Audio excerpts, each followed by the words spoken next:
Hola, María Martín, que es presidenta de la asociación La Bolaera, una asociación que ayuda precisamente a mujeres que sufren abusos, que sabe cuál es la situación de las mujeres vulnerables. Muy buenos días. Buenos días. Me gustaría conocer su punto de vista, conocer qué es lo que está fallando, si a usted le parece que el sistema está protegiendo suficientemente a las mujeres. En absoluto. O sea, el ministro puede decir lo que quiera, pero ahí se demuestra que de las 29 asesinadas, que nos asesinan por ser mujeres, de las 49 asesinadas, 30 que han puesto denuncia. El poner denuncia no te garantiza a una víctima que no le vaya a pasar nada. El que tenga una orden de alejamiento no le garantiza a una víctima que no le vaya a pasar nada. De hecho, 4 de las asesinadas tenían orden de alejamiento. Ya sea de 300, de 100 o de 500 metros, da igual. Si el asesino, si el maltratador quiere asesinarla, la va a asesinar de todas formas. ¿Por qué? Porque no se ha hecho, no se hace, ni por parte del Ministerio de Interior, ni de Justicia, ni el de Igualdad, no se hace un diagnóstico de lo que ha pasado. Y por no hacer un diagnóstico no se puede evaluar cuáles son los problemas. Nosotras en La Bolaera sí hemos hecho ese diagnóstico, tenemos las claves de qué es lo que está pasando y por qué el sistema no protege a las víctimas y si no se radica en eso, si no se va a la raíz. ¿Dónde están los fallos? ¿Qué es lo que han detectado en ese análisis que ustedes han hecho? Pues mire, el principal problema es que todo el sistema, todos los servicios de igualdad están privatizados. O sea, desde el 016, el Biogen, los puntos de encuentro, las casas de acogida, todo está privatizado. Imagínese usted que el 016 es una concesión del Ministerio de Igualdad a Telefónica y Telefónica a su vez se la pasa a Securitas Direct. Imagínense qué formación pueden tener los técnicos. ¿Quiere decir que no se atiende suficiente las llamadas? ¿Ustedes detectan que a esas mujeres que llaman no les están dando el seguimiento adecuado por el hecho de que quiero entender que las personas que trabajan allí tienen la suficiente sensibilidad y formación para detectar un caso y pasárselo a la policía, ¿no? Que la policía, por cierto, no está privatizada, ¿eh? La policía tendría que... Sí, no estoy hablando de policía, estoy hablando de técnicos y técnicas del 016, el Biogen, de todas, que eso está todo privatizado, en manos de Cruz Roja, en manos a través de fundaciones, asociaciones, organizaciones.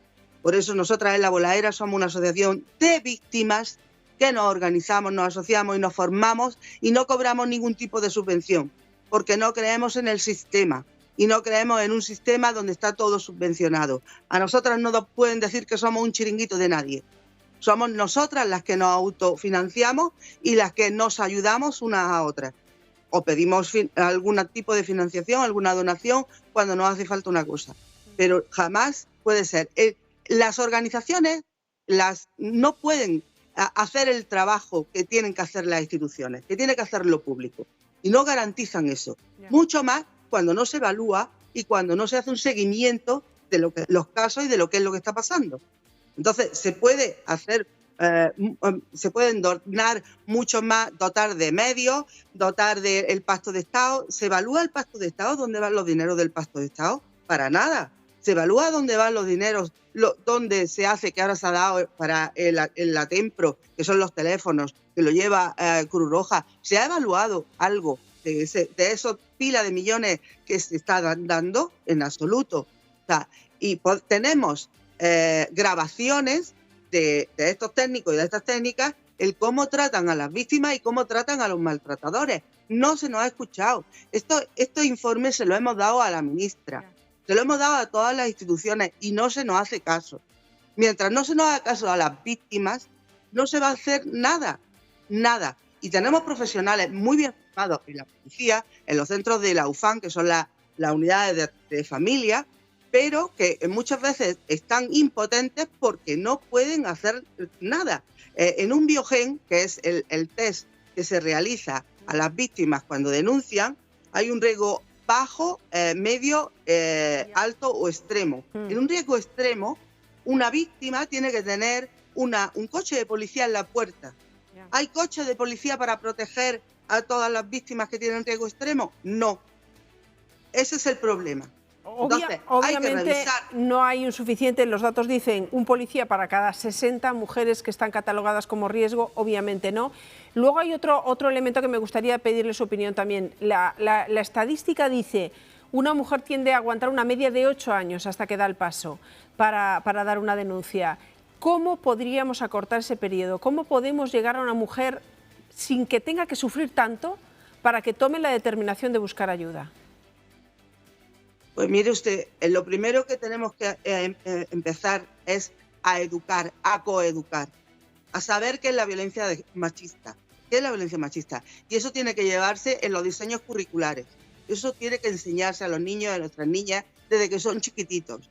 A trabajar en igualdad, a trabajar el concepto de violencia machista, el por qué los adolescentes, no nos preguntamos por qué los adolescentes están negando la violencia machista cada vez más. Hay un porcentaje de adolescentes que dicen que la violencia machista no existe. Eso no le hace pensar tampoco al Ministerio de Educación, no le hace pensar. Si no incluimos en la coeducación, en la educación y en los diseños curriculares todo esto, nunca se va a hacer lo que se tiene que hacer. Y otra cosa, es muy importante, la obligatoriedad de la sociedad de la omisión del delito de socorro. O sea, tú como vecina o como vecino no puedes obviar que al lado, en el tabique de al lado, le están pegando y están maltratando a una mujer. Tú tienes responsabilidad de denunciar eso. Y si no lo denuncias, igual que pasa con un herido en la carretera, tienes un delito de omisión de socorro. Y eso hay que trasladarlo a la sociedad. Y hay que educar a la sociedad por completo, no solo a los niños y niñas, a toda la sociedad. Un camino por hacer ahí, desde luego. En los casos que hemos contado en estas últimas horas, había casos en los que alguna vecina había dicho, yo oí golpes, gritos, pedían ayuda y luego silencio. Bueno, pues antes del silencio hay un momento para dar la voz de alarma y en eso estamos todos de acuerdo. María Martín, le agradezco mucho su análisis, su punto de vista para intentar entre todos entender qué es lo que podemos mejorar. Gracias. Gracias a usted por representarlas y por ayudarlas, que eso es lo que tiene mérito, no lo otro. Gracias a usted.